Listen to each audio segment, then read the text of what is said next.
continuación vamos a conocer algunas estrategias para la resolución de los exámenes de oposición. Estas estrategias están divididas en 3 módulos.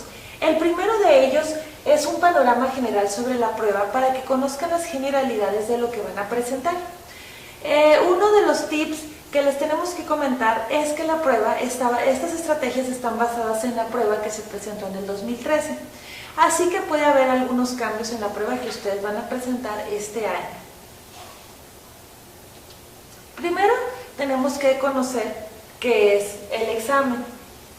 Es un examen de conocimientos y habilidades y competencias docentes. Este examen está dirigido a todos los aspirantes que deseen obtener una plaza docente en base a la convocatoria nacional que se hace previamente y está abierta tanto a aquellas personas que son de nuevo ingreso como para aquellos docentes que están en servicio.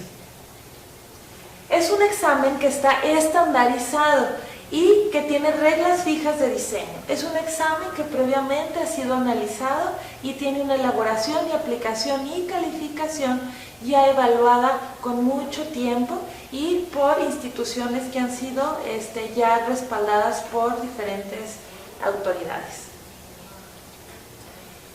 Esta prueba es importante que conozcamos que va a explorar nuestros conocimientos y nuestras habilidades y cómo manejamos las situaciones en el aula y en la escuela.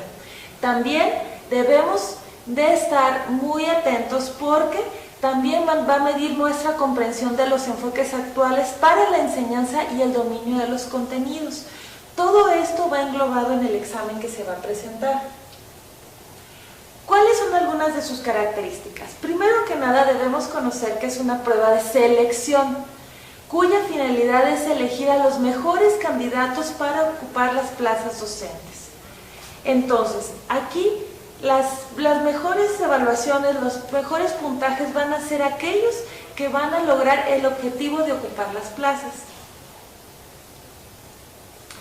Se califica conforme a la norma, como ya lo había comentado antes, está establecido, se califica conforme a las normas ya previstas y aquí lo importante es comparar el resultado obtenido por cada uno de los sustentantes para poder entonces lograr y saber cuál fue la mejor evaluación.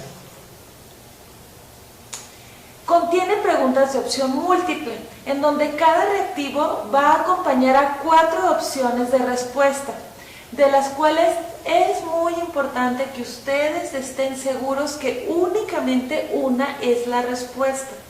Las demás 3 están relacionadas con la respuesta correcta, pero se les llama distractores. Deben de estar muy bien enfocados y seguros de que la respuesta que ustedes elegirán será la indicada. El examen está constituido por 140 reactivos, de los cuales 120 van a emitir la calificación del sustentante y 20 preguntas son para piloteo. Está conformado por 3 áreas que nos van a evaluar. La primera son las habilidades intelectuales. La segunda área a evaluar es el conocimiento de la educación básica y la tercera área a evaluar son las competencias docentes. En las 2 primeras son medidas que es generalizado en todos los exámenes y la última, que es la de competencias docentes, es específica para cada una de las especialidades. Esta es la estructura del examen de conocimientos, habilidades y competencias docentes. Les vamos a dar una explicación generalizada de cómo es que vienen los reactivos y qué se evalúa en cada uno de los reactivos dependiendo el área a evaluar. La primera área es las habilidades intelectuales, la cual se subdivide en 2, en la comprensión lectora y la secuencia de lógicas. En la comprensión lectora nos vamos a topar temas como lo son los tipos de texto y los niveles de comprensión, de las cuales en estas 2 tendremos 21 reactivos. En la secuencia lógica nos vamos a topar sucesiones numéricas y sucesiones de figura, en las cuales tendremos otros 21 reactivos que se nos evaluarán en las habilidades intelectuales. La siguiente área a evaluar son los conocimientos de educación básica. En esta se subdivide en dos tipos: la articulación de la educación básica y el plan de estudios del 2011. En la articulación de la educación básica, los temas de los reactivos se enfocarán específicamente en la normatividad y ética docente, en el mapa curricular y la articulación de los niveles educativos, en las competencias para la vida y el perfil de egreso, de las cuales serán 14 de los reactivos. Y en el plan de estudios del 2011, las preguntas serán específicas acerca de los principios pedagógicos y de los cambios de formación, de las cuales comprenderán 10 reactivos. Y el último área a evaluar, que son las competencias docentes, se subdivide también en dos partes. La primera es los programas de estudio y competencias didácticas, que nos van a evaluar 3 puntos: los programas de estudios, la planificación docente y la evaluación para el aprendizaje, que comprenderá 30 de los reactivos. Y el segundo punto será el dominio disciplinar, que evaluará específicamente el lenguaje y comunicación, el pensamiento matemático, la exploración y comprensión del mundo natural y social y el desarrollo personal para la convivencia, de las cuales nos comprenderá 24 reactivos. Haciendo la suma de todos ellos, nos dan 120 reactivos de los 140 reactivos que ya habíamos mencionado anteriormente. Recuerden que 20 reactivos son piloto. Ahora les vamos a dar algunos consejos a evaluar antes de la presentación del examen. Algunos pueden parecer muy lógicos e incluso pudiera pensarse que hasta es innecesario que se los mencionemos, pero son detalles que nos van a poder ayudar a que a la hora de presentar el examen vayamos desligándonos de cosas innecesarias o de nervios y estrés innecesario para poder tener toda la atención en el examen. El primero de ellos es localizar con anticipación el lugar donde se realizará el examen. Muchas de las veces ya sabemos que en tal lugar se va a presentar el examen, pero es importante que conozcamos las vías por donde vamos a llegar. Si hay alguna desviación, contemplarla, por dónde es la entrada, por dónde es la salida, para que no nos vaya a llevar a perder tiempo en llegar al lugar donde vamos a presentar el examen. Otro consejo que nosotros les podemos dar es llegar por lo menos 30 minutos antes de la hora fijada para iniciar el examen. Con esto se evitarán tensiones y aparte podrán localizarse en su lugar, llegar a tiempo para poderse ubicar en el lugar necesario y estar tranquilos y respirar profundamente en lo que empiezan a entregar los exámenes. También es muy recomendable dormir bien la noche anterior. El ser humano es normal que al momento de ser evaluado sienta cierto nerviosismo. Esto es normal. Y en muchas de las ocasiones esto nos perjudica porque una noche anterior podemos batallar para dormir. Pero es muy importante y es indispensable que lleguemos descansados a la prueba, ya que es una prueba larga y es una prueba que requiere de mucho análisis y lógica. Por lo tanto, el dormir bien nos va a ayudar a que tengamos nuestra mente despejada y podamos entender de mejor manera lo que se nos está preguntando. También es recomendable que ustedes vayan preparados con material.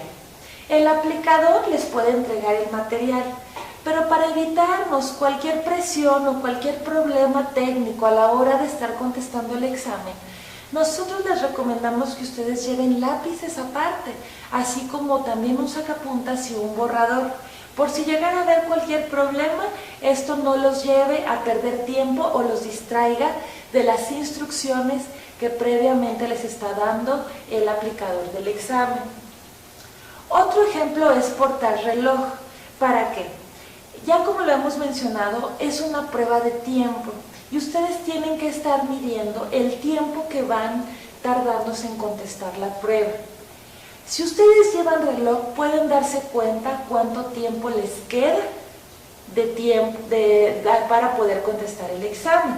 Entonces, ustedes pueden llevar control de cada una de las preguntas y sobre todo, un consejo, procuren dejar 10 o 15 minutos de tiempo al final de la prueba para poder revisar desde el inicio al final y percatarse de que no quedó ninguna pregunta sin contestar, o si es que quedó duda en alguna de las preguntas, que ustedes mismos se den el tiempo de volverla a revisar y analizar para estar seguros de que la respuesta que ustedes eligieron es la correcta.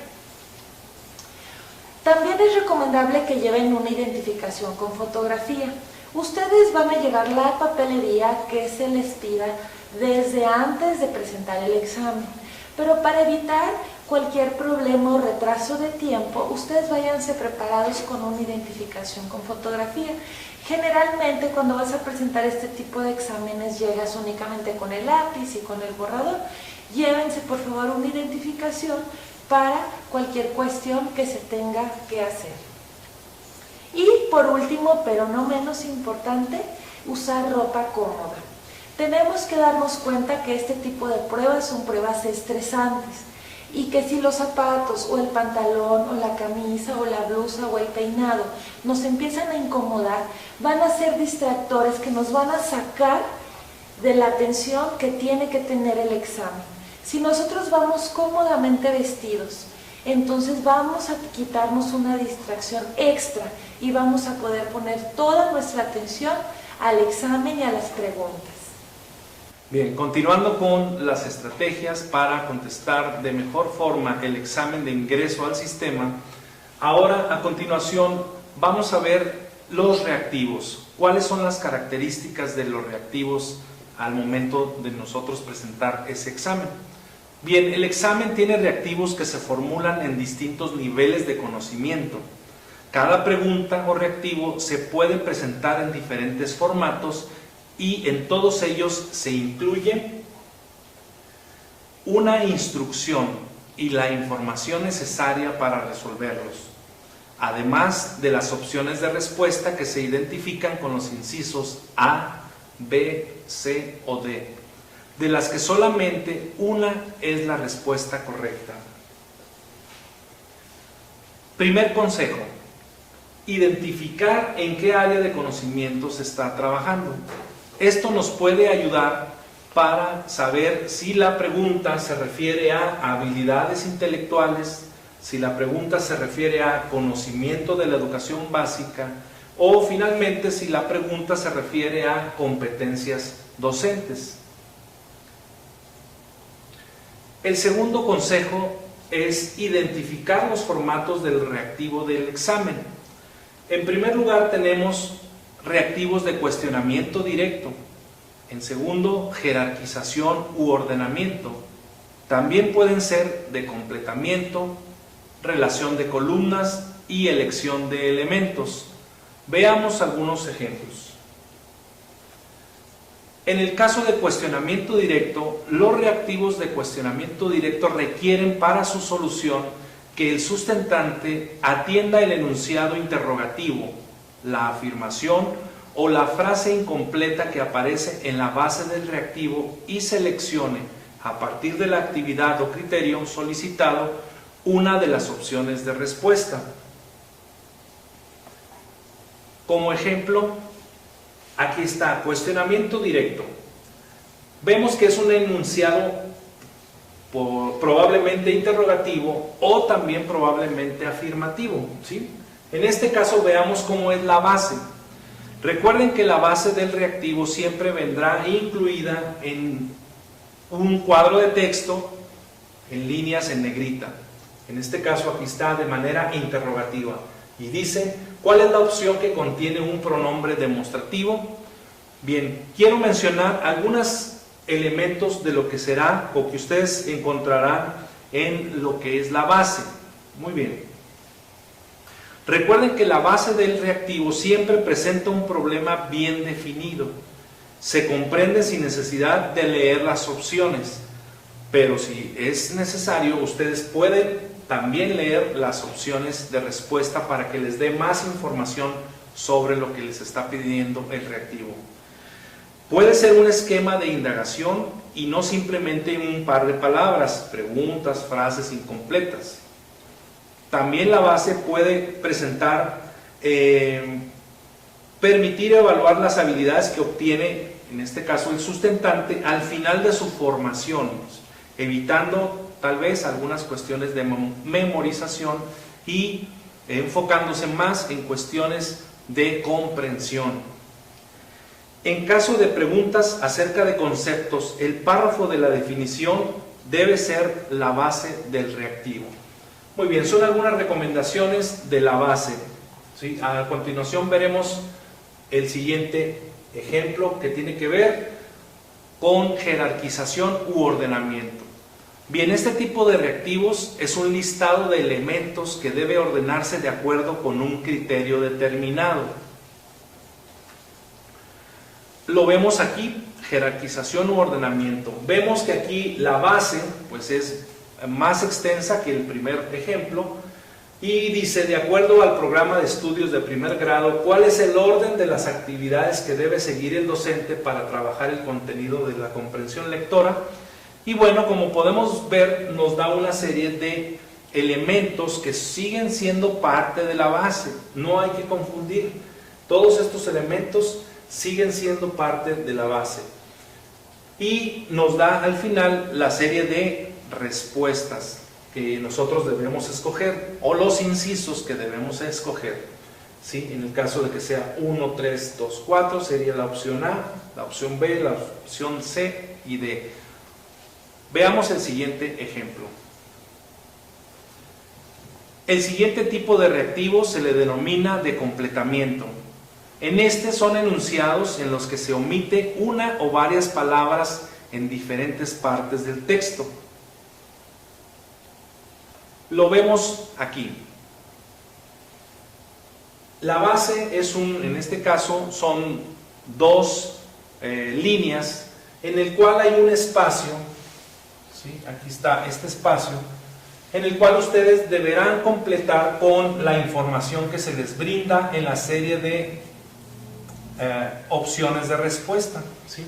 ¿Cuál de las opciones de respuesta completa de mejor manera la base del reactivo? Ustedes lo determinarán, pero deben saber que se van a enfrentar a este tipo de reactivos de completamiento. Otro tipo de reactivos también es la relación de columnas.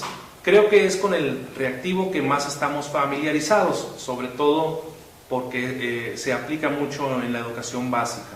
En este tipo de reactivos se presentan dos listados de elementos que el sustentante debe relacionar de acuerdo con el criterio especificado en la base del reactivo. Veamos el ejemplo. Relación de columnas. Relacionen los dos tipos de evaluación, con las finalidades que le corresponden. Vemos en la primera columna los tipos de evaluación y en la segunda columna las finalidades. En la primera columna nosotros tenemos las evaluaciones más comunes, inicial, sumativa y formativa, las cuales ustedes tendrán que relacionarlas con las finalidades. En el caso de los incisos, recuerden, los incisos que son parte de la base del reactivo, como estos, son en minúscula. Los incisos que son las opciones de respuesta son en mayúscula. Es un dato que no se les debe pasar por alto. Continuamos.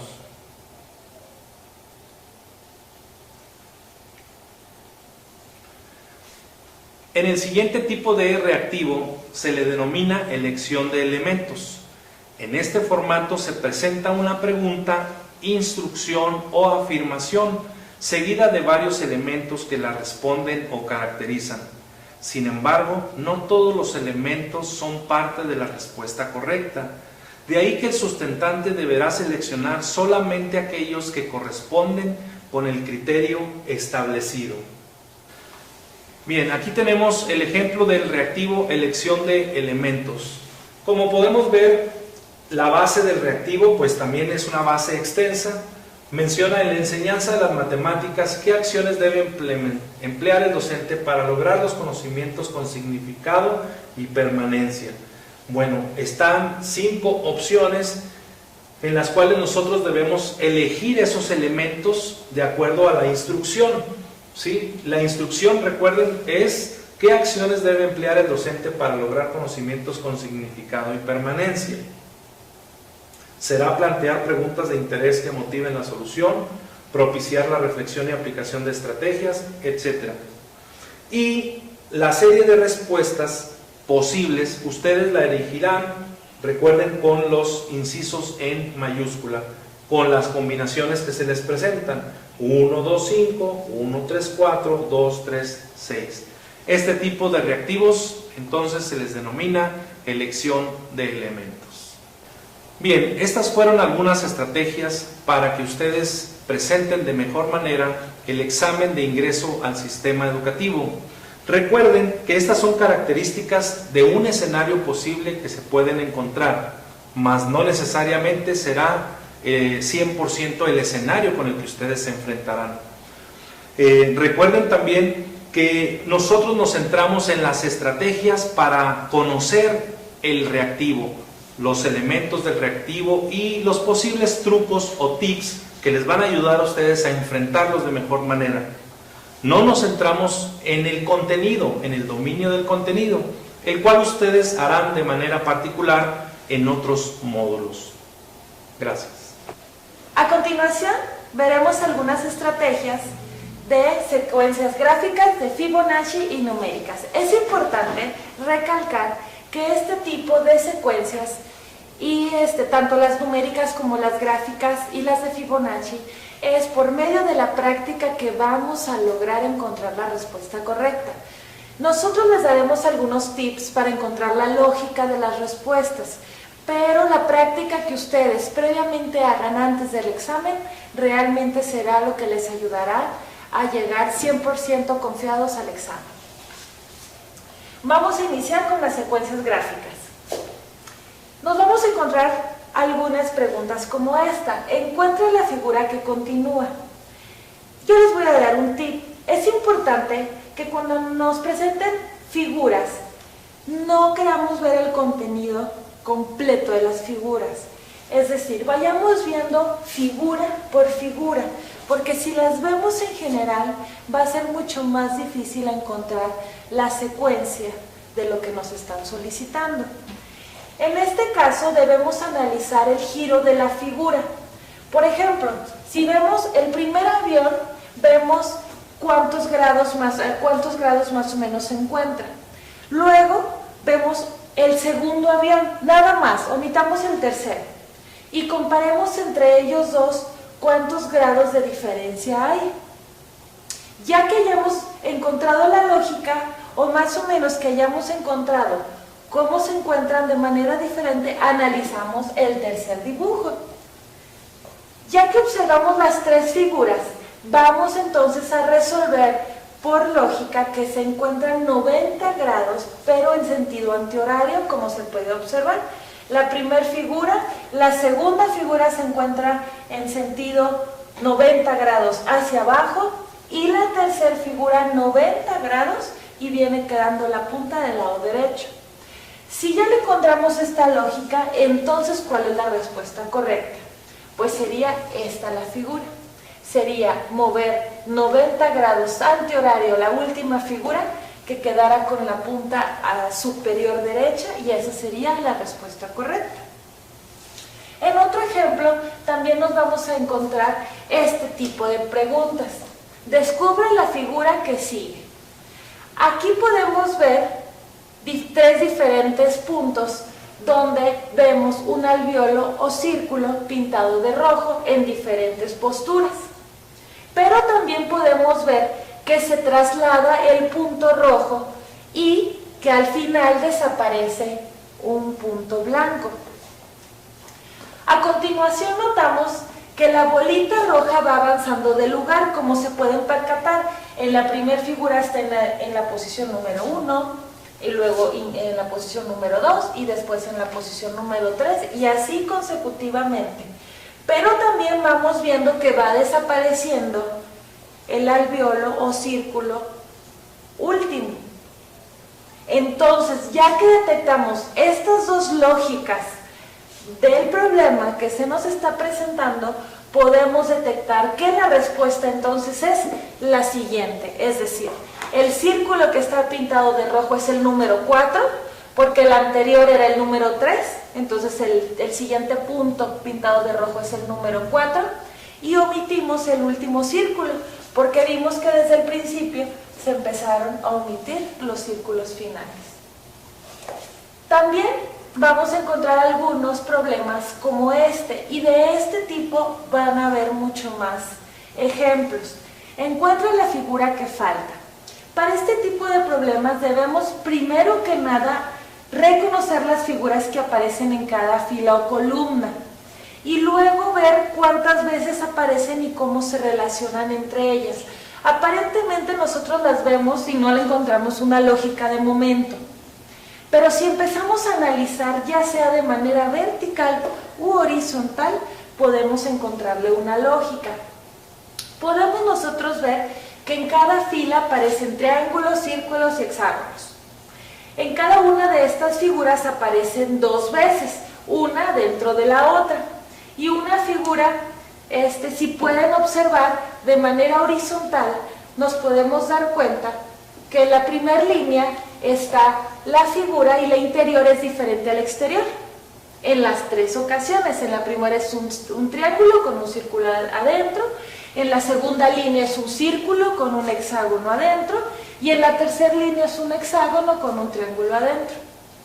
Pero luego si observamos la segunda línea, nos damos cuenta que las tres figuras tienen la misma figura adentro, es decir, un hexágono con un hexágono adentro, un triángulo con un triángulo adentro, un círculo con un círculo adentro. Entonces ahí ya le vamos hallando la lógica para poder encontrar la respuesta correcta. Aquí la pregunta es, ¿cuál es la figura que falta? Si nosotros observamos aquí nos damos cuenta que está un círculo con un triángulo. En la segunda está un hexágono con un círculo adentro. ¿Qué figura nos falta? Pues el triángulo con el hexágono adentro. Y esa sería la respuesta correcta. Ahora a continuación vamos a ver lo que es la secuencia de Fibonacci. Puede ser, recuerden que todos estos ejemplos nosotros nos estamos basando en el examen que se aplicó en el 2013. Y puede ser que en este examen se lo pregunten o venga algún tipo de pregunta basada en la secuencia. Lo que vamos a explicar aquí es cómo se elabora la secuencia de Fibonacci. Esta secuencia se genera sumando dos números consecutivos para obtener el siguiente y así sucesivamente. Vamos a iniciar con el primer ejemplo. Siempre tenemos que recordar que la secuencia de Fibonacci inicia con el número 1. Ese es el proceso siempre por el que va a iniciar.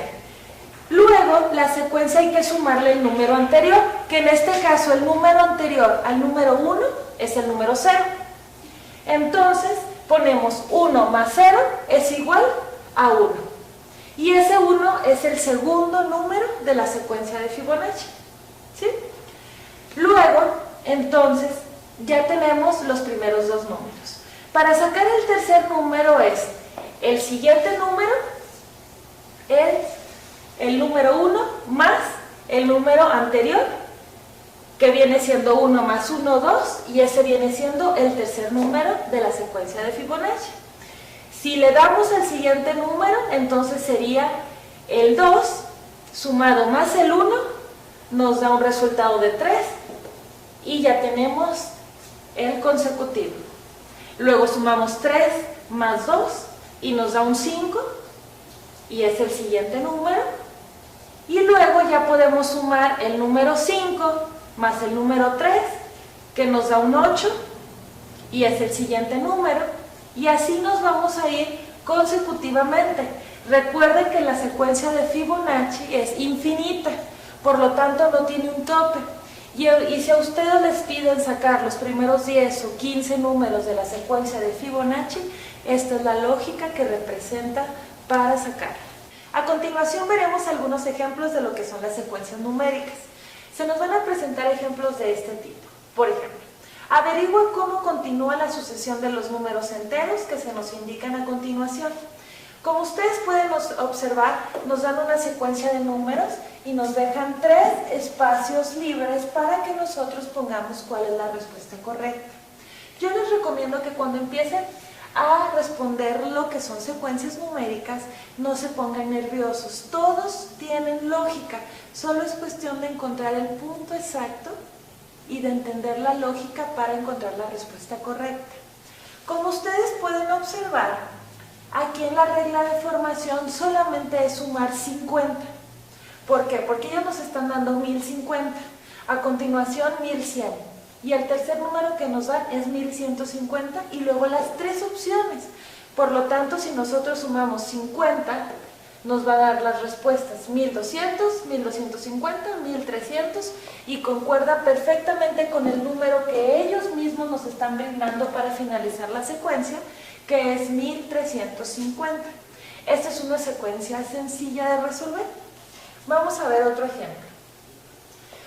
Esta es un poco, pudiera pensarse más compleja, pero también es sencilla de responder. Solo es cuestión de entender la base de la pregunta.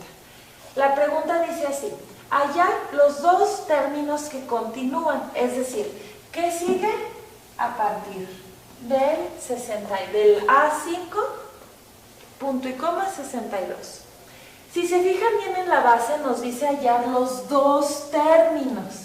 Es decir, el alfabético y el numérico. Nos está pidiendo 2 respuestas. Pero la base también nos está indicando que podemos hacer esto de manera distinta. Resolver primero el alfabético y en segundo lugar el numérico, o primero el numérico y luego el alfabético. Sería mucho más fácil entender la secuencia si la dividimos.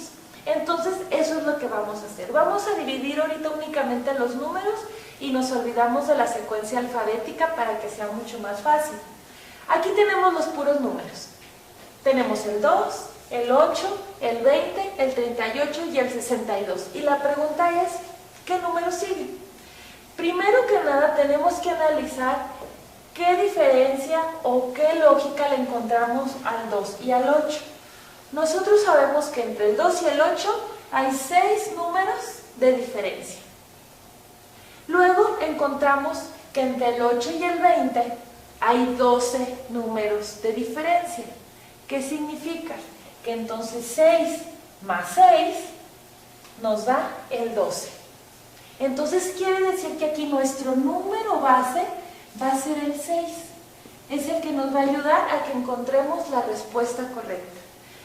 Si al 12 le sumamos 6 números, nos va a dar 18, que es el resultado, que es lo que nos une al 20 con el 38. Y así nos vamos sucesivamente hasta llegar al número 30. 24 más 6 nos da el número 30. ¿Por qué vamos a llegar hasta ahí? Porque es el último número que nos dan, el 62. Entonces, ¿qué es lo siguiente que tenemos que hacer? Sumar el 62 más el 30. Y el total que nos da es 92. Por lo tanto, ya encontramos la respuesta numérica, el 92. Ahora hay que encontrar la respuesta alfabética. Aquí ya tenemos lo que son la secuencia alfabética.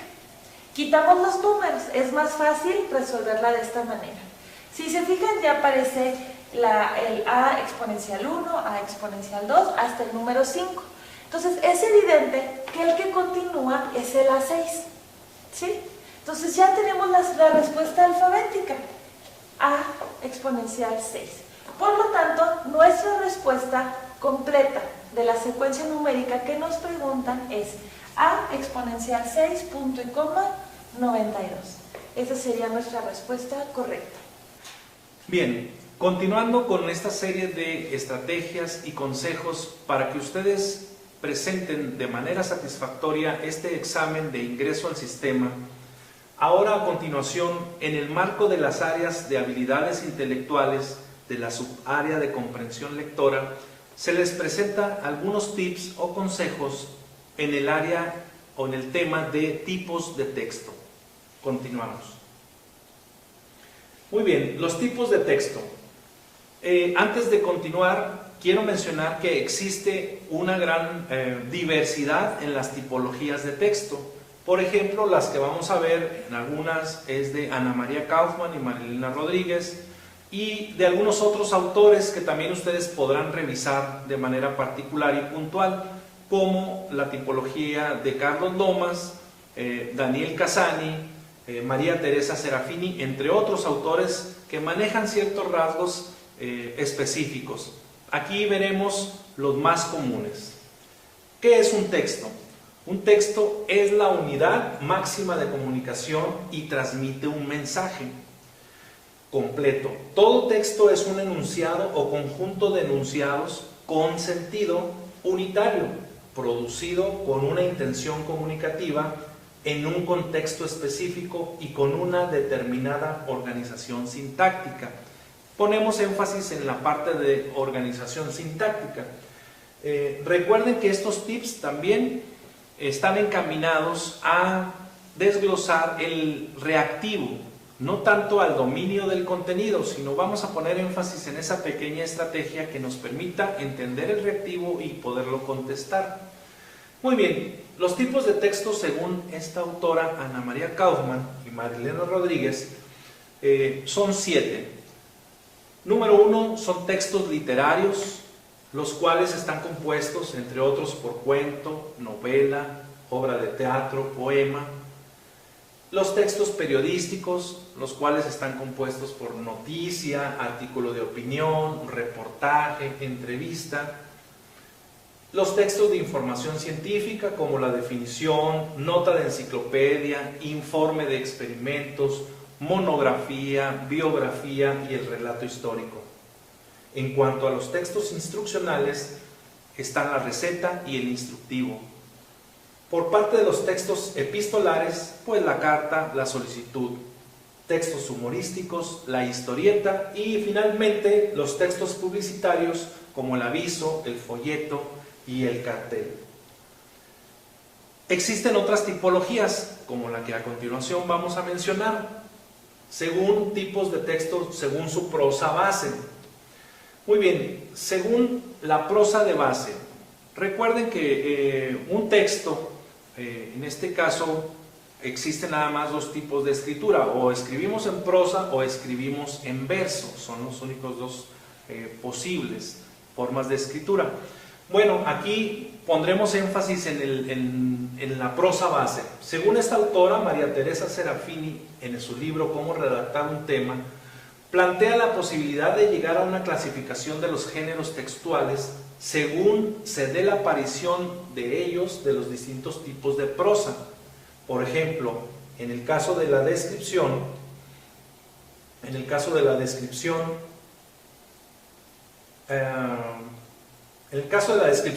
se presentan objetos, personas, lugares, sentimientos, utilizados los detalles concretos. La descripción pone en evidencia la percepción que tiene el autor a través de sus 5 sentidos. Recuerden que en la descripción utilizamos nosotros una serie de adjetivos calificativos sobre todo. Si es alto, si es bajo. En la narración es una prosa que presenta una historia, expone un suceso o una serie de hechos. En la exposición es una prosa que presenta y explica ideas, sujetos y argumentos. Bien, continuando con esta autora, sigue mencionando que en una prosa se presentan hechos, razonamientos, problemas, de acuerdo a una opinión. Según esta autora, estos tipos de prosas se pueden encontrar en diferentes medidas en cada texto y elabora un cuadro para determinar la distribución predominante de esas prosas de base en algunos géneros textuales. Por ejemplo, es frecuente encontrar una prosa de base argumentativa en una editorial, en un ensayo, una prosa de base descriptiva en una autobiografía y una crónica. ¿Qué es lo que está diciendo la autora y los otros autores? Recuerden que no hay una clasificación única. Y recuerden también un principio en ciencia: toda clasificación es arbitraria, de manera tal que un texto narrativo también puede ser encontrado en un texto periodístico, un texto argumentativo puede ser también encontrado en otras clasificaciones de texto, de manera tal de que ahorita en las siguientes tablas espero que nos puedan ayudar algunos puntos para identificar el tipo de texto. En la narración, definitivamente, puedes contar una historia real o imaginaria. En la descripción, los rasgos, creo que ahí serían los rasgos o las partes de una persona, animal o objeto. En el diálogo, reproducen una conversación que mantienen entre sí dos o más interlocutores. En la exposición, explicación de un tema. En la argumentación, defienden una opinión mediante la presentación de argumentos o razones a su favor. En lo que tiene que ver con coloquios y debates, intercambio de impresiones sobre un tema entre varios participantes de forma oral. Como nota aclaratoria, recuerden que la narración, la descripción y el diálogo son tipos textuales básicos. La exposición y la argumentación constituyen también tipos de texto, mientras que el coloquio y el debate son textos orales.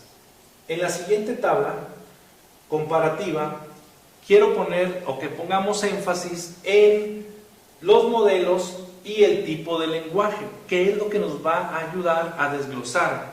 En el caso de los tipos de texto, recuerden que vamos a ser evaluados con una serie de 21 reactivos de esa área, dentro de habilidades intelectuales, la tipología de textos. Y nos puede ser muy útil encontrar aquí el tipo de lenguaje. Por ejemplo, en el texto narrativo, ¿sí? En el texto narrativo, bueno, ¿cuáles son el tipo de lenguaje que debemos poner atención? Ok, tiene que ver con verbos de acción, ¿sí? ¿Cuáles son algunos modelos o textos en los cuales lo podemos encontrar? Pues en la novela, en los cuentos, en las noticias. En el caso del texto descriptivo, pues el tipo de lenguaje tiene que ver con adjetivos, como ya lo mencioné anteriormente. Adjetivos básicamente del tipo calificativo. En el caso del texto dialogado, el tipo de lenguaje que podemos nosotros puntualizar y ver en el reactivo tiene que ver con las acotaciones, los guiones, las comillas. En el texto expositivo sería el lenguaje claro y directo, ¿sí? ¿Cuáles son los tipos de texto? Libros de texto, artículos de divulgación, enciclopedias. Y finalmente tenemos el texto argumentativo, en el cual tiene que ver con verbos que expresen opinión. ¿Dónde lo encontramos? Pues básicamente artículos de opinión, críticas de prensa. Sería la tabla comparativa de los diferentes tipos de texto. Espero que les haya servido y recuerden que nosotros estamos enfocándonos en una estrategia para que ustedes comprendan el reactivo. El dominio de contenidos ustedes lo tendrán en los siguientes módulos. Muchas gracias. Buenas tardes. A continuación vamos a ver algunas estrategias para la resolución de exámenes de oposición.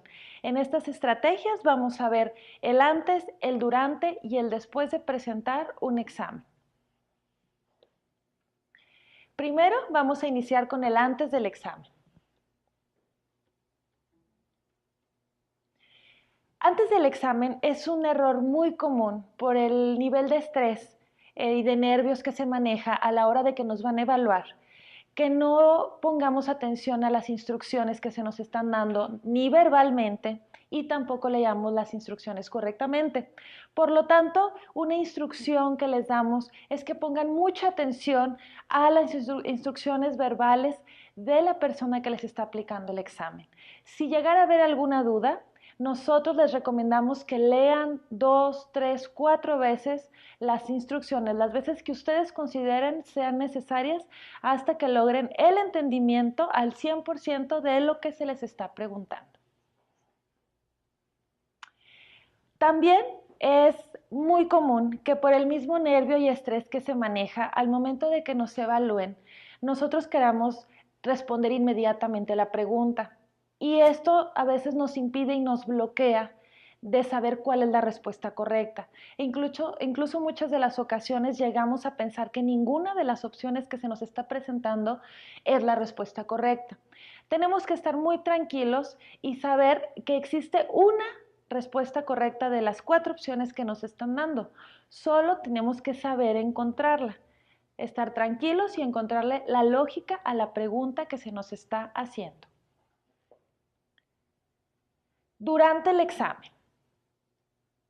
Durante el examen, esto es un tip que es muy importante. Tal vez pareciera un poco de más que se los dijéramos, pero mantener una postura erguida durante el examen los va a ayudar a que durante la hora, 2 horas o 3 horas que estén presentando el examen no tengan un cansancio corporal.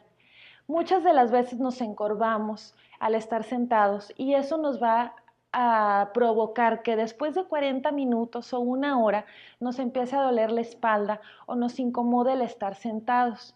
En cambio, si mantenemos una postura erguida, nos va a ayudar a que podamos durar más tiempo sentados presentando el examen y que esta incomodidad no nos vaya a perjudicar a la hora de estar analizando las preguntas o leyendo las instrucciones de lo que se nos está pidiendo.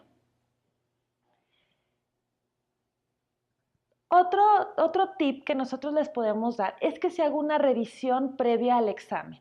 Cuando les entreguen el examen, no se apresuren inmediatamente a contestarlo. Esto es algo muy común, que luego quieres llegar y contestar inmediatamente el examen. Nosotros les recomendamos que mejor primero revisen el examen que se les está dando, familiarícense con él, conózcanlo, incluso si pueden ver las primeras páginas para que ustedes vayan viendo en qué sentido va ese examen. No se apresuren, el examen está diseñado para que ustedes lo puedan contestar en tiempo. Claro está que tienen un tiempo definido, pero también se les está dando un tiempo para que analicen las preguntas. Así que no se apresuren a tratar de contestar, porque luego esto puede influir en las instrucciones y ustedes pueden creer que la instrucción es una cuando la verdadera instrucción es otra. Y aunque conozcan la respuesta correcta, van a contestar mal y a la hora de hacer una revisión van a salir perjudicados en su evaluación. Una vez que ya pudo revisar el examen y que ya se familiarizó con él, es importante que identifique las preguntas que son familiares a las que no. Todos tenemos ciertas habilidades en unas ramas y otros en otras ramas. Por lo tanto, como sabemos, el examen abarca habilidades intelectuales, entre otras. Entonces, muchas de las preguntas que se nos van a presentar, algunas se nos van a hacer familiares. Es importante identificarlas para nosotros sentirnos seguros de que esas preguntas las vamos a poder contestar mucho más rápido de las que no conocemos o que se nos es más difícil contestar el examen. Es muy importante que dentro de estas preguntas que nosotros reconocemos, las contestemos y las difíciles las vayamos dejando a un lado. ¿Por qué? Muchas de las veces nos concentramos en las preguntas difíciles y eso nos hace perder mucho tiempo porque como no conocemos la respuesta, invertimos más del tiempo que necesita. En cambio, si contestamos las preguntas que para nosotros son más fáciles o que conocemos la respuesta, entonces ya al final solo nos enfocaremos en las preguntas que para nosotros son más difíciles de contestar, teniendo la tranquilidad de que ya contestamos previamente las que ya conocíamos y que el tiempo no se nos venga encima. Durante el examen, en caso de saltarse algunas preguntas, es muy recomendable que les pongamos una marca. Recuerden que no va a ser una pregunta o 2 o 10. Son más de 100 reactivos los que vienen en el examen. Entonces podemos olvidar que no contestamos alguna pregunta. Por lo tanto, es recomendable que las marquen para que al momento de hacer una revisión antes de entregar el examen, se den cuenta cuál faltó en contestar y puedan revisarla y analizarla, o muchas de las veces si la contestaron, pero tuvieron duda de la respuesta, pónganle la marca y si les queda tiempo al final, regresan a esa pregunta y la vuelven a revisar para estar completamente seguros de que la respuesta es correcta. Bien, continuamos con estas estrategias para resolver y contestar favorablemente el examen de ingreso al sistema. Muy bien, durante el examen, antes de continuar con estas estrategias, es necesario que yo mencione necesitamos identificar qué tipo de pregunta y qué categoría estamos resolviendo. Recuerden que el examen está dividido o contempla cuando menos 3 categorías. La primera, habilidades intelectuales. La segunda, conocimientos de la educación básica. Y la tercera, competencias docentes. También es necesario mencionar y enfatizar que el dominio del contenido será algo que ustedes tendrán que trabajar en el resto de los módulos. Este módulo que se presenta serán estrategias para desglosarlo, para quitarle esa parte mística al examen, más el dominio del contenido será trabajado previamente o posteriormente en los módulos siguientes. Otro aspecto que es necesario que ustedes entiendan una vez que están presentando el examen es qué tipo de pregunta estamos resolviendo. Número 1, si es de cuestionamiento directo. Número 2, si es de jerarquización u ordenamiento. Número 3, si es de completamiento. Número 4, si es de relación de columnas. Número 5, si es de elección de elementos.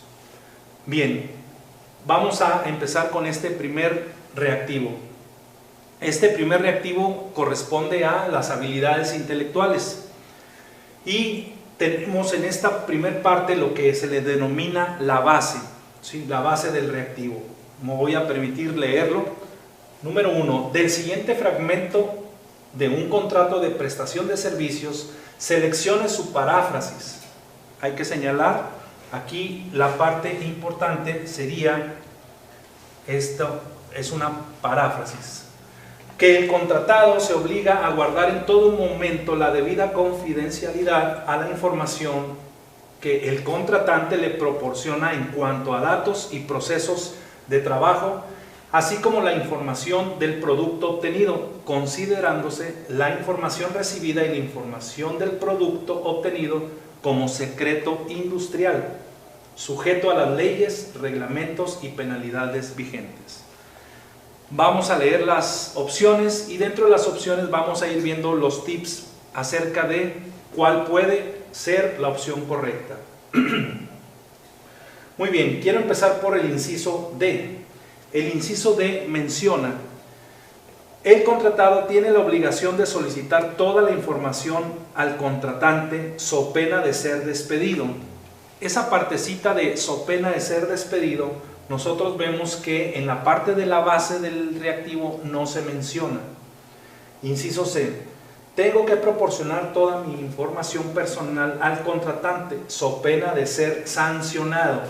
Bueno, aquí, aunque no lo menciona de manera literal, se menciona una sanción a partir de reglamentos y penalidades vigentes. Podemos ponerle ahí una seña de que es posiblemente una respuesta correcta. Inciso B. Todo lo que se haga en el trabajo se debe mantener como secreto industrial so pena de ser despedido. Nuevamente esa palabrita despedido, pues que no encontramos para nada en la base del reactivo.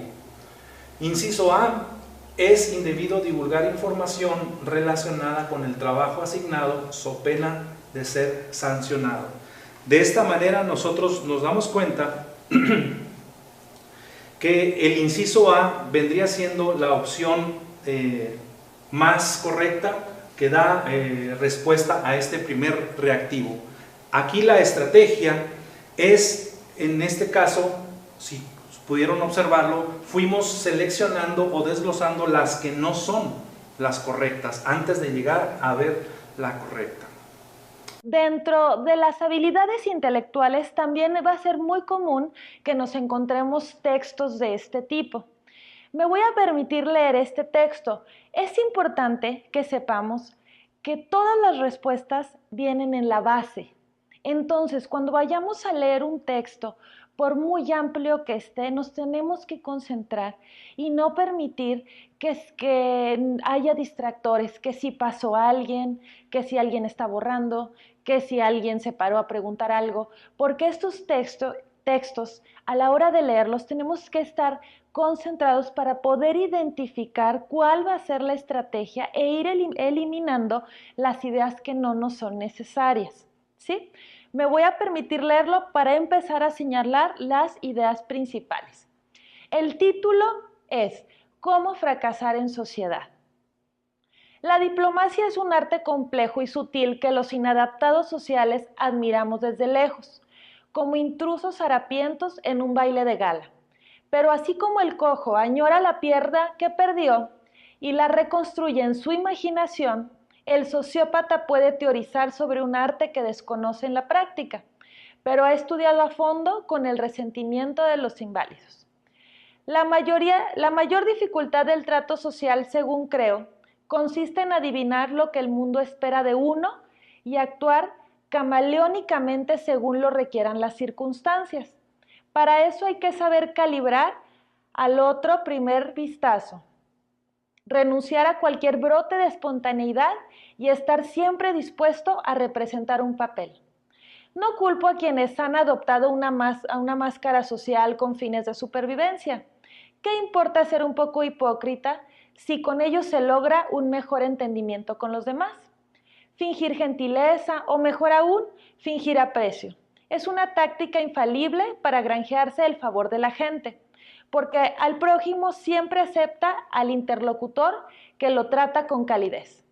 Pero quienes representamos mal ese papel, ya sea por inseguridad o misantropía, defectos que suelen ir de la mano, debemos abstenernos de interpretarlo, porque la gentileza forzada hiere más que ningún desaire y concita las peores enemistades.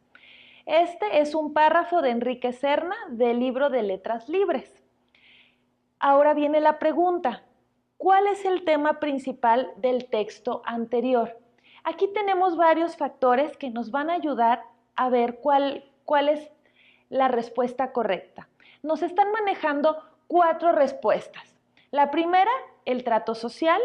La segunda, la hipocresía. La tercera, la misantropía. Y la cuarta son los papeles sociales. Como nos podemos dar cuenta, el texto abarca los 4 temas y los menciona. Pero aquí tenemos un factor muy importante. Nos están dando un título.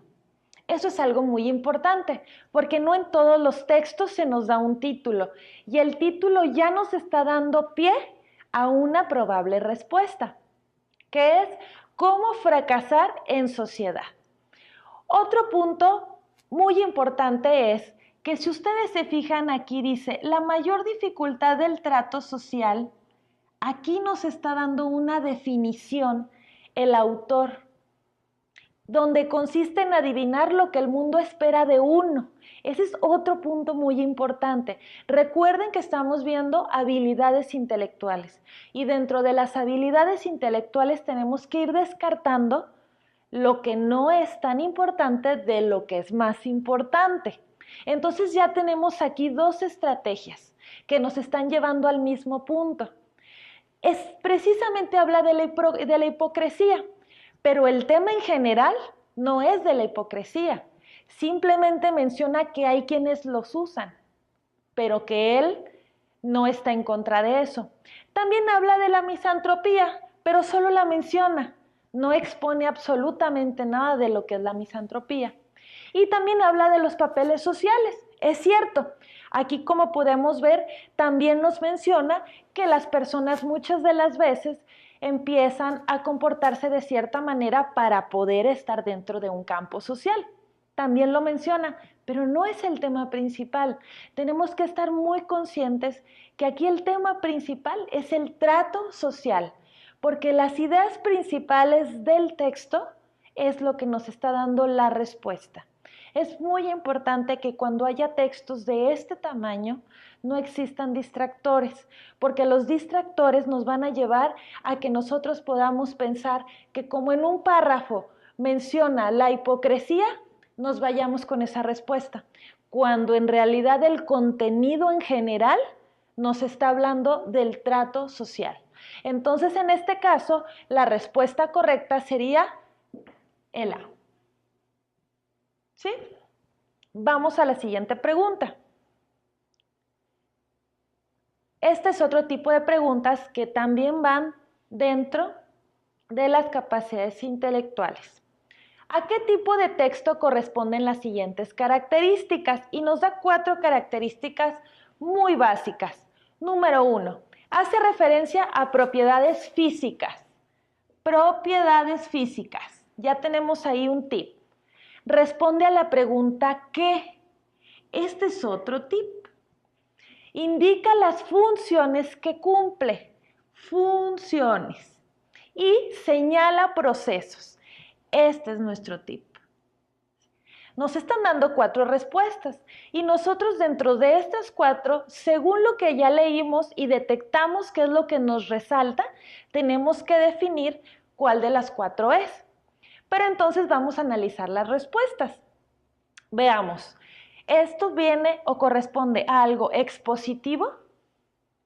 Si vemos que nos está mencionando propiedades físicas, que nos está respondiendo a la pregunta ¿qué?, que nos está hablando de funciones y que aparte señala procesos, pues no corresponde al tipo de característica expositiva.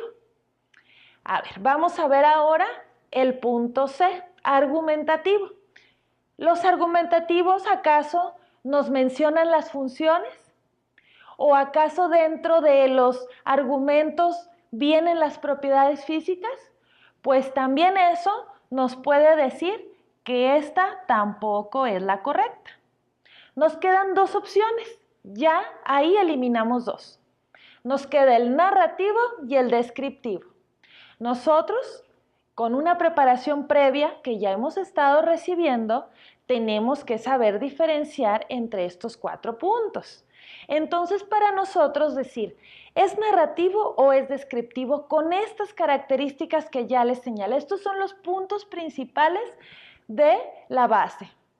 Entonces, podemos definir por lógica y por habilidades intelectuales que nosotros ya tenemos, que entonces la respuesta correcta es descriptivo. ¿Por qué?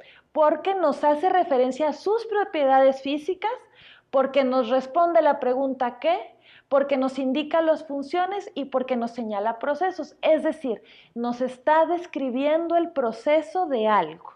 Por lo tanto, esta es la correcta y descartamos las demás preguntas. Bien, continuando con las estrategias ubicadas durante el examen cuando estamos respondiendo, es necesario contestar primero las preguntas que usted verdaderamente esté seguro. Como en este otro ejemplo que vamos a describir y desglosar a continuación. Cada hora se duplica la cantidad de personas que se enteran de un rumor. De acuerdo con la siguiente gráfica, ¿cuántas personas conocerán el rumor al cabo de 7 horas? Bueno, las opciones que nos presentan son inciso A, 14, inciso B, 64, inciso C, 128, inciso D, 256. Bien, aquí en ese reactivo, uno de los errores posibles es irse por la regla de 3 simple, y el cual van a señalar como respuesta correcta el resultado del inciso A, que da 14. Pero si nosotros hacemos una utilización, un uso de nuestras habilidades intelectuales, podemos hacer un ejercicio muy sencillo de decir, bueno, en el 1, nosotros, según lo que nos da en la base, dice que de acuerdo con la siguiente gráfica, cada hora se duplica la cantidad de personas que se enteran. Muy bien, hacemos una tablita, en el 2 serían 4, ¿sí? En el 3 serían ya 8, en el 4 serían ya 16, en el 5 serían 32, en el 6 serían 64 y en el 7 ya serían 128.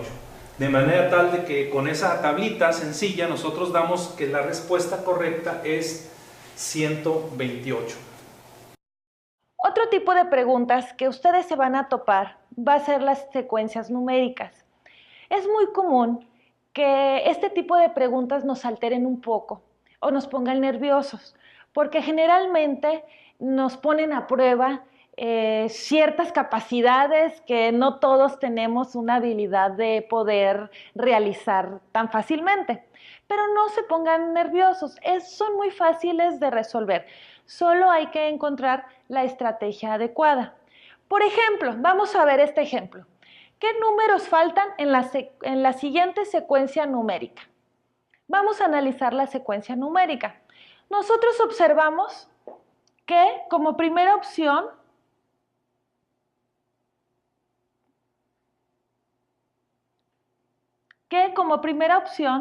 tenemos un 20. Luego, en la tercera opción tenemos un 25. Y luego ya nos marca aquí cuál es el faltante. Entonces estamos nosotros entendiendo que el primero y el tercer número van en orden ascendente. Luego podemos observar que el segundo número y que el cuarto número van en orden descendente. Entonces va a ser mucho más fácil para nosotros poder descubrir cuál es el número siguiente. Nos están dando aquí 4 opciones: 30, 35, 35, 30, 45, 40 y 45, 50. ¿Por qué? Para confundirnos. Porque si se fijan, todos los números en algún momento podemos decir, todos pueden ser. Pero si ya le encontramos esa lógica, entonces va a ser mucho más fácil encontrar la respuesta correcta. Por lo tanto, aquí, si tenemos que es 20 y 25, el número ascendente es el número 30. Y si tenemos 45 y 40, el número descendente es el 35. Entonces, anulamos la B, la C y la D, y la respuesta correcta será la A. Continuamos con las estrategias durante el examen. En este caso pasamos a uno de los nuevos categorías, que es conocimiento de la educación básica. Les recuerdo en este momento que vamos a ser evaluados a través de esas 3 categorías: conocimiento de la educación básica, habilidades intelectuales y competencias docentes. También quiero volver a enfatizar que el dominio del contenido será algo que ustedes tendrán que trabajar en el resto de los módulos, y aquí solamente desglosamos las estrategias que les permitan entender la base del reactivo con sus opciones. Bien, damos lectura. Son enunciados que se refieren a la Ley General de Educación, excepto, hay que poner énfasis en esa partecita en donde nos dice excepto, ¿sí? Ahorita vamos a regresar a ello.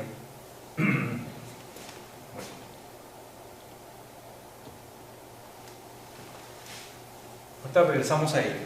Vamos a leer las diferentes opciones. En la primera opción menciona estimula el conocimiento y la práctica de la democracia como forma de gobierno y convivencia social. Inciso B, orienta a la educación basándose en los resultados del progreso científico. Inciso C, determina la distribución de la función social educativa.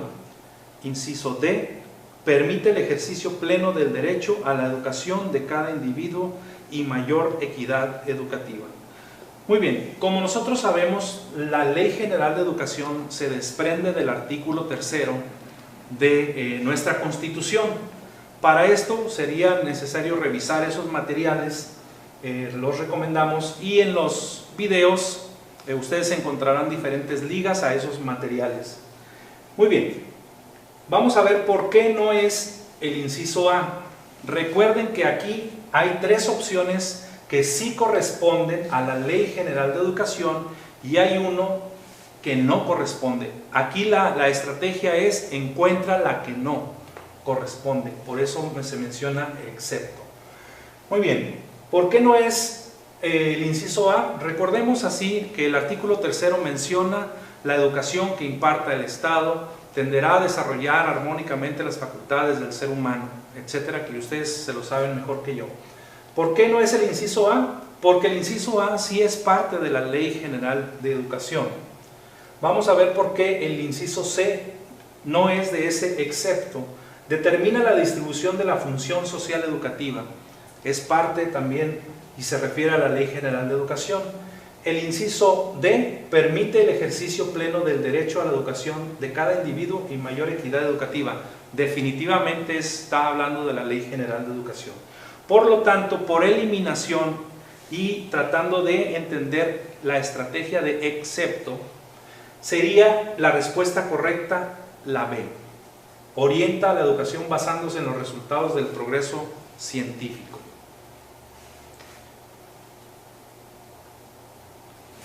Muy bien. Continuamos. En el siguiente reactivo, seleccione la secuencia acorde con el principio pedagógico evaluar para potenciar el aprendizaje. Aquí quiero que enfaticemos la parte de evaluar.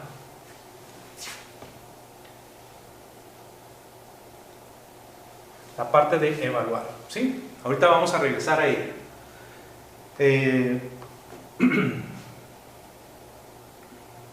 Dice aquí, voy a permitirme leer las instrucciones y la información que nos da. Número 1, generar acciones para que los alumnos autoevalúen y coevalúen sus producciones de modo que reorienten y mejoren sus desempeños. Número 2, compartir con los alumnos los aprendizajes que se pretenden lograr al concluir un proyecto didáctico. Número 3, evaluar las producciones de los alumnos, identificar logros y dificultades y definir acciones para la mejora. Número 4, hacer preguntas y solicitar ejemplos a los alumnos a fin de obtener evidencias de los logros y dificultades que van obteniendo en el desarrollo del proyecto. Número 5, socializar con los alumnos los criterios de evaluación con que se valorarán los aprendizajes esperados. Muy bien, en la serie de opciones del inciso A, B, y C y D nos da una serie de combinaciones de números, pero ¿cuál va a ser el tip? El tip es encontrar en dónde está la palabra evaluar, dado que nos dice la instrucción que seleccionemos una secuencia acorde con el principio pedagógico evaluar para potenciar el aprendizaje. Si nos damos cuenta, la palabra evaluar está en el contenido aquí en el número 3, ¿sí? Pero vamos a ver por qué no sería, si ya pudieron ver en las opciones de respuesta, pues el inciso C es la que tiene como número 1 el número 3. ¿Sí? Ese sería uno de los tips que podemos hacer. ¿Cuál otro tip en esta misma reactivo? Muy bien. Recuerden que la secuencia lógica de un plan de clase tiene actividades de inicio, actividades de desarrollo y actividades de cierre. Podemos también, como otro tip, ver las actividades de cierre, las actividades que están al final de la serie numérica. En el inciso A está la actividad 5. Vamos a ver si lo último que nosotros hacemos en una clase sería la actividad 5. Socializar con los alumnos los criterios de evaluación con que se valorarán los aprendizajes esperados. ¿Les suena a la última actividad o suena como a primera actividad? ¿Verdad? Vamos a ver el inciso B. Menciona como última actividad el punto 3. Evaluar las producciones de los alumnos, identificar logros y dificultades y definir acciones para la mejora. Bueno, nosotros nos damos cuenta que también en ese, aunque hay una cierta información, no sería lo último que nosotros estuviéramos realizando. Y me paso al inciso D, que pone el número 4. Hacer preguntas y solicitar ejemplos a los alumnos a fin de obtener evidencias de los logros y dificultades que van obteniendo en el desarrollo del proyecto. Definitivamente tampoco sería uno de las actividades que hacemos al final. De manera tal que, descartando los tipos de actividades, nos vamos que la opción número, el inciso B, ¿sí? El inciso B, en este caso, sería la respuesta correcta. Esta sería la respuesta correcta. Le voy a poner con verde, el inciso B, sería nuestra respuesta correcta. Durante el examen es muy probable que todas las respuestas nos parezcan correctas al momento de verla, y esto nos puede complicar un poco deducir cuál es la correcta. Tenemos que estar conscientes que debemos deducir completamente y no solo parcialmente cuál es la respuesta. Dentro de las competencias docentes vienen preguntas de este tipo. Esta pregunta es muy interesante porque nos va a hacer analizar diferentes tipos. La pregunta dice, ordene cronológicamente los siguientes hechos históricos. Debemos de tener ya cierto conocimiento sobre los hechos históricos. Habrá quienes dominen estos temas e inmediatamente van a encontrar la respuesta. Pero también habrá quienes puedan tener cierta dificultad al momento de acomodar los hechos cronológicamente. Entonces, aquí lo que vamos a ver es una estrategia, pero el conocimiento previo ya depende de los cursos que ustedes ya tomaron con anterioridad. Vamos a leer la pregunta. Dice, ordene cronológicamente los siguientes hechos históricos y nos menciona 6 hechos históricos. Número 1, la llegada de Cristóbal Colón a América. Número 2, la caída del Imperio Romano de Occidente. Número 3, la caída del Imperio Romano de Oriente. Número 4, el inicio del Renacimiento. Número 5, el inicio de la Reforma Protestante. Y número 6, las Cruzadas. Todos estos son hechos históricos que conocemos, pero ahora aquí viene la estrategia para poder ordenarlos cronológicamente. Una estrategia o recomendación es que nos vayamos al hecho más reciente a nuestra época. En este caso, si nosotros nos ponemos a analizar, el hecho más reciente es el inicio de la Reforma Protestante, que viene siendo el número 5. Entonces ahí ya tenemos un tip. Este es el último hecho. Esto, el haber reconocido e identificado que el número 5 es el último hecho, nos da pie a poder eliminar 2 respuestas, la A y la D. Entonces, ya eliminamos la opción A y la opción D como respuestas probables. Nos quedan 2 opciones, la opción B y la opción C. Tenemos que tener cuidado. Como pueden observar, la opción B y la opción C inician y finalizan con la misma opción, es decir, inician ambas con la 2 y terminan ambas con la 5. Ya sabemos que el último hecho fue el inicio de la Reforma Protestante. Vamos, ¿dónde está aquí la estrategia? En encontrar la inconsistencia en los índices intermedios. Aquí nos vamos a ver la opción C. El hecho nos menciona que el primero fue la caída del Imperio Romano de Occidente. Luego fueron las Cruzadas. Luego fue el inicio del Renacimiento y aquí está la clave. Luego viene la caída del Imperio Romano de Occidente. Así fue como se dio la cronología. Por lo tanto, ya al momento de analizar los números internos de las opciones que nos están dando, podemos nosotros desechar la opción B y darnos cuenta que la opción C es la respuesta correcta. Vamos a ver otro tipo de preguntas que vienen dentro de las competencias docentes. La pregunta es, las siguientes son expresiones artísticas de las artes visuales, excepto. Hay que tener muy en cuenta el excepto. E incluso en esta ocasión viene hasta con negritas, pero en el examen no viene resaltado.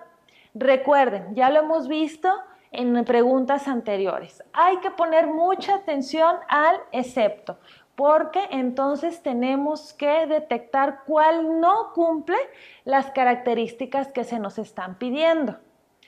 Conocemos que la escultura es una expresión artística y lo conocemos porque son materias que se ven dentro de las competencias docentes y que como docentes se imparten a los alumnos. También conocemos, y por historia, que la arquitectura también es una expresión artística. Aquí nosotros, al ir detectando cuáles son las que entran dentro de las expresiones artísticas, pues entonces vamos descartando que la A, pues sí es una expresión artística. La B, que es la arquitectura, también es una expresión artística. Luego nos mencionan los medios alternativos. Los medios alternativos es algo más nuevo, pero entran dentro de las expresiones artísticas. Luego nos presenta como opción D la producción escénica. Aquí hay que tener cuidado, porque nos maneja producción escénica. Si fuera la escena, el acto, el teatro, el actor, la actriz, sí entraría dentro de las expresiones artísticas, pero nos está especificando producción. Y la palabra producción ya no entra en una expresión artística, ya es un proceso diferente a las expresiones artísticas. Entonces, ya descartando, encontramos que la respuesta correcta es la D. Continuamos con las estrategias para contestar satisfactoriamente el examen de ingreso al sistema. Quiero recordar, antes de analizar este reactivo, que necesitamos identificar qué tipo de pregunta es a la que nos estamos aludiendo y qué categoría estamos resolviendo. Recuerden que aquí ya estamos en competencias docentes. Las dos anteriores fueron conocimiento de la educación básica y habilidades intelectuales. Muy bien, esta es de competencias docentes. La base del reactivo dice así: acostumbrar a los alumnos a leer y analizar los enunciados planteados, observar cómo interpretan la información oral o escrita que reciben, utilizar secuencias de situaciones problemáticas desafiantes e invitarlos a reflexionar y encontrar diferentes formas de solución son características del enfoque. Muy bien, vamos a ver a qué enfoque de la asignatura se refiere. Bueno, aquí nosotros podemos ver que formación cívica y ética, formación cívica y ética, aquí está, formación cívica y ética. Vamos a ver si en formación cívica y ética se acostumbra a través del trabajo cotidiano a leer enunciados planteados y observar cómo interpretar la información, ¿sí? Dice ahí, utilizar secuencias de situaciones problemáticas desafiantes e invitarlos a reflexionar y encontrar diferentes formas de solución, ¿sí? Vamos a ver, podría ser un enfoque de formación cívica y ética en donde la mayoría del trabajo tiene que ver con los valores cívicos, los valores éticos, la convivencia social. Podría ser el enfoque del español, en donde, como lo sabemos, es comunicativo, funcional, social, a través de las diferentes prácticas sociales, etc. Podría ser a través del enfoque de la historia, de conocer su pasado, su microhistoria. Entonces, por el tipo de palabras que nos está dando, situaciones problemáticas y formas de solución, entendemos que solamente nos queda como posible respuesta el de matemáticas. Él es el enfoque y se refiere al enfoque de matemáticas. Muy bien, durante el examen también es necesario observar si la respuesta coincide gramaticalmente con la pregunta. Ejemplo, si la pregunta es de género masculino y la respuesta está en femenino, entonces pues no es la correcta. Bien, continuamos con el siguiente reactivo, el reactivo número 2. Estamos en competencias docentes todavía. Me voy a permitir leerlo, lo que es la base, ¿sí? De acuerdo con el propósito de la asignatura de historia, identifiquen elementos comunes de las sociedades del pasado y del presente para fortalecer su identidad y conocer y cuidar el patrimonio natural y cultural. Ordene las actividades que contribuyen a su logro, tomando como base la secuencia el himno nacional. Número 1. Y aquí en la lectura del 1 al 4, recuerden que estamos analizando competencias docentes y estamos analizando un plan de clase con su actividad de inicio, actividad de desarrollo y actividad cierre. ¿Qué pondríamos a hacer primero a nuestros alumnos? ¿Qué pondríamos a hacer después y qué pondríamos a hacer al final? Esa sería la estrategia, pensar como un plan de clase, que es lo que está siendo evaluado aquí. Muy bien, vamos a ver, solicitar a los alumnos que busquen en un diccionario las palabras que no entienden y las pongan en contexto. 2. Solicitar que los alumnos realicen el siguiente ejercicio: si tuvieran que escribir un himno a la patria, ¿qué escribirían? Y discutir por qué escribirían eso. Número 3. Pedir que lean la primera estrofa y digan si en términos generales la entienden y proceder de la misma manera con la segunda estrofa. Número 4. Fomentar la participación con preguntas como ¿de qué acero se habla? ¿Por qué se habla de guerra? ¿Por qué se usa la palabra bridón y no brida? ¿Quién es el sujeto de la oración? Perdón. Bien, tenemos entonces en las opciones, inciso A, B, C y D, una serie de opciones a partir de qué es lo que vamos a hacer nosotros primero. Inciso A, primero haremos el número 2, solicitar que los alumnos realicen el siguiente ejercicio. Inciso B, ¿qué sería lo primero? Pedir que lean la primera estrofa y digan si en términos generales la entienden. Inciso C, también nos da la opción número 3.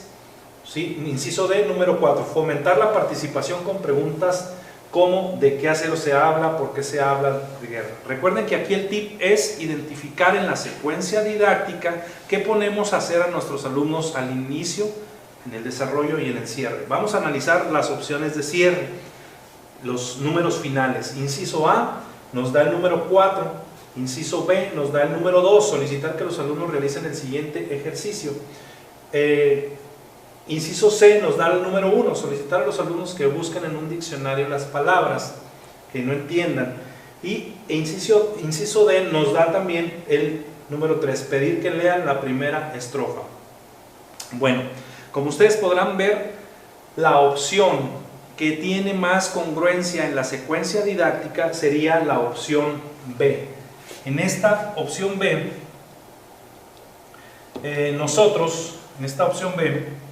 nosotros encontramos la secuencia con la cual da respuesta a lo que nos está pidiendo.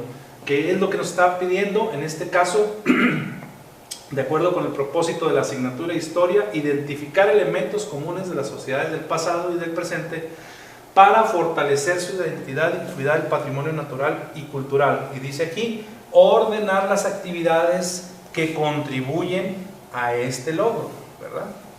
Muy bien, la respuesta correcta ahí sería el inciso B.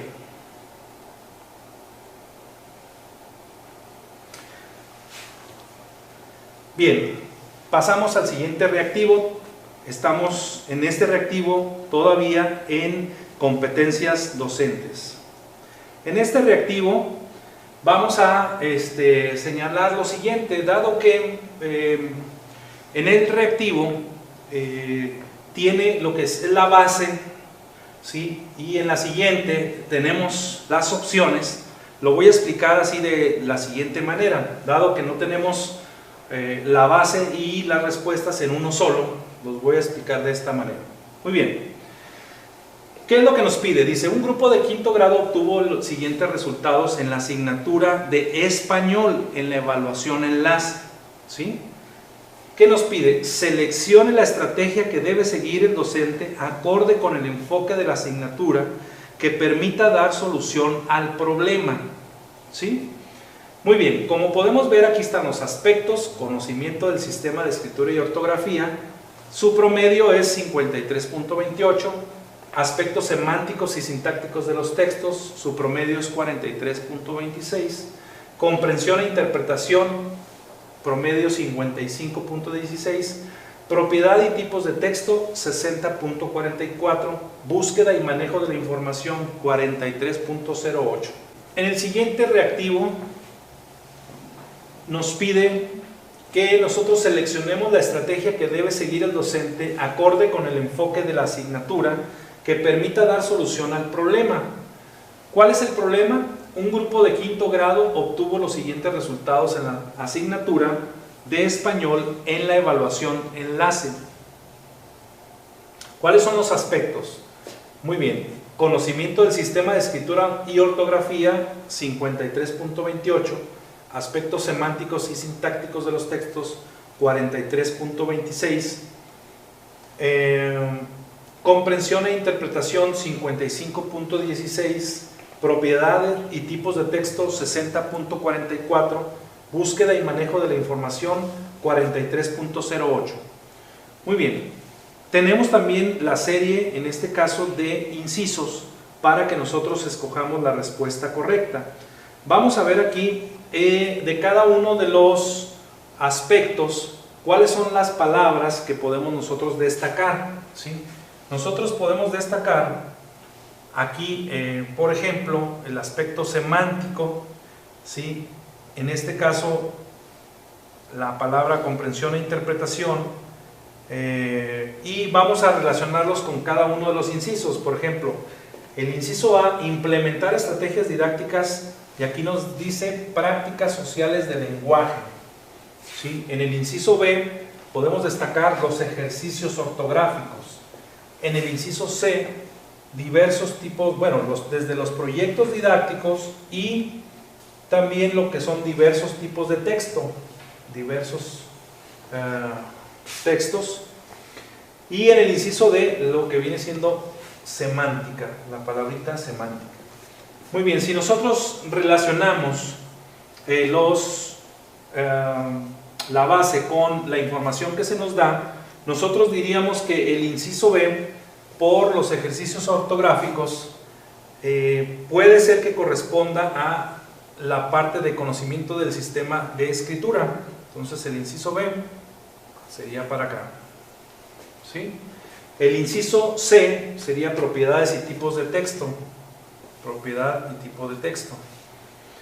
De manera tal que nosotros, aquí nos dice, seleccione la estrategia que debe seguir el docente acorde con el enfoque de la asignatura que permita dar solución al problema. ¿Cuál es el principal problema?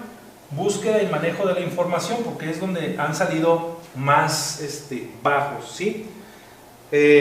¿Por qué el inciso?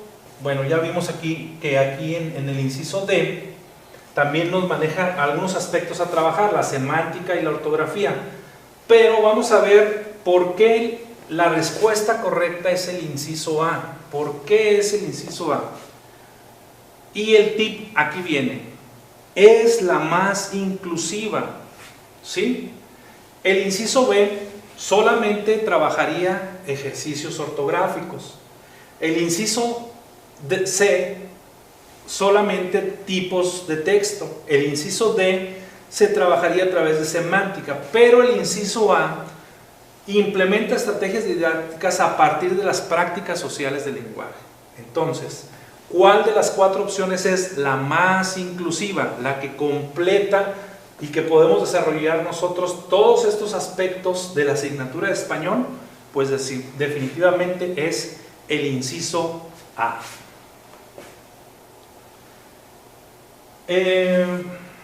Si una de las respuestas es notablemente más larga, puede ser esa la opción correcta. También se nos puede presentar esa situación. Muy bien, este reactivo se refiere a los niveles de conceptualización de la lectoescritura. ¿Cómo concibe el niño la escritura y qué es lo que representa el niño cuando se le dictan ciertas palabras? Aquí dice, del siguiente texto, elaborado por un alumno, seleccione la etapa por la que transita en la apropiación del sistema de escritura al dictarle las palabras pez, ratón, perro, gusano, ballena, tortuga y mariposa. Podrá ser la etapa silábica, podrá ser la etapa silábico-alfabética, podrá ser la etapa presilábica, podrá ser la etapa alfabética. Muy bien, vamos a desglosarlos.